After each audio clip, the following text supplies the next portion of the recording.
The big men showed up in game one for the Boston Celtics in their commanding win over the Toronto Raptors. I'm Sierra Goodwill, here with Jimmy Toscano, Josue Pavone, and Bobby Manning. Daniel Theis, 15 rebounds in this game. Woo. Really a difference maker. He missed a couple bunnies around the rim. He could have, finished a little better, but his rebounding was really significant in this game. How impressive has Theis been, not just today, but really all season? And we might not have given him the credit he really deserves. I think he's been the most important player on the team this year. When you think about losing Al Horford and needing a guy to step up in that spot and be nearly as good. Let him finish. It's like, no, that's what everybody worried about on this team coming in this year. Oh, they have Cantor. Oh, they have Theis stepping into that role. And he's been awesome. I'd say he's been a top 10 center this year in terms of production on both ends of the floor. And the rebounding in this one, so strong, gets all the positioning down there. I only remember one weird bounce that Toronto got to OG. They flushed back in terms of offensive rebounds, and that limits Marc Gasol's effectiveness.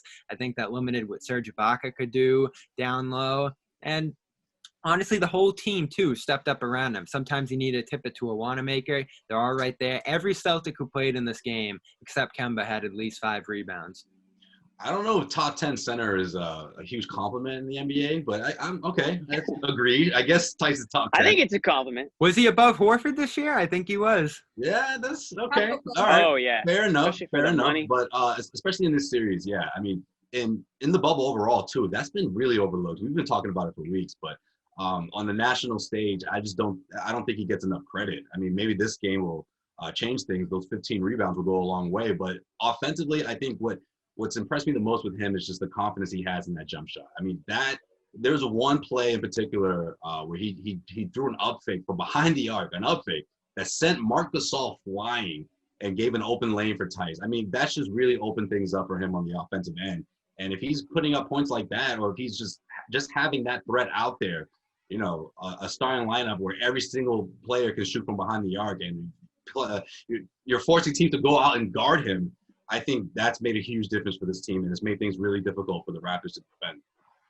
Yeah, Sierra, wow, as I have a dragonfly land on me. Sierra, you nailed it off the top. I think Theis has played like a player that is an unheralded player. We've all undervalued him, underrated him, and not just nationally, but I think, unless you're the diehard of most diehard fans, you probably don't appreciate what he brings to the team as much as you should. But I mean, on a game like today where he rips 15 boards and, like Josue mentioned, gets more confidence with that outside shot, he really gives you the ability to do so many things offensively.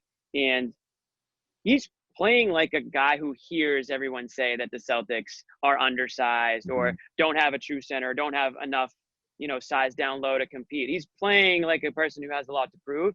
And he's proving a lot of people wrong, myself included, because one of the things I said was that the Raptors' length and their size scares me. And you saw Ibaka effective at points out there today, but you never thought that the Celtics were overmatched, down low or at any point really in the game. So all credit to Theis. I mean, he even got into it with Ibaka a bit there. So, he talk about unheralded players. He's right up there. Importance.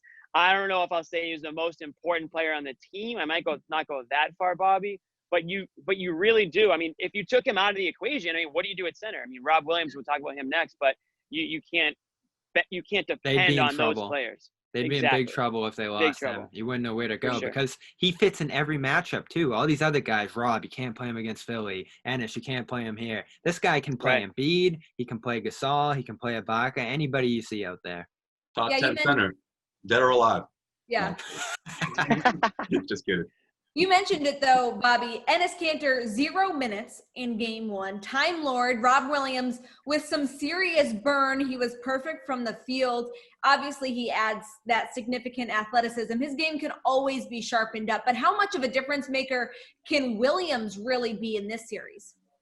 He flies around everywhere out there. You see him bouncing the ball like Rodman on the rebounds. You see him blocking shots in transition, flying to the rim. It didn't start smoothly, though. When he went out there, Ibaka's shooting over his head 2 times, almost got a third 3 in a row to go, and I was like, this is starting to look like those Philly lapses. And then he gets a quick dart to the basket, dunks, and makes plays. I don't think he's a great rebounder. I didn't love his rebounding in this game, but every other area, he was rock solid.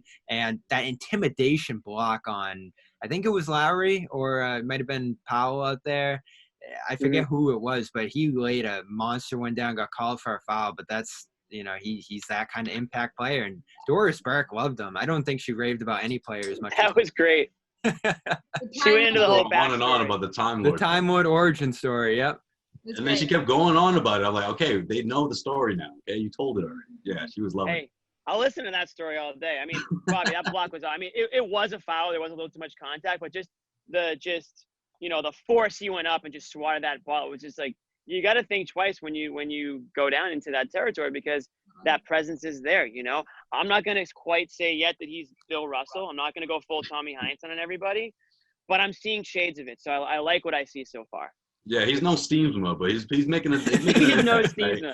It's a big difference for sure. And to Jimmy's point, that presence goes a long way, especially against a team like this. And also those outlet passes. I see you, Robert. I see what you're doing. Like, that makes a huge difference. He had a couple instances where he did that. He started the fast break for the Celtics.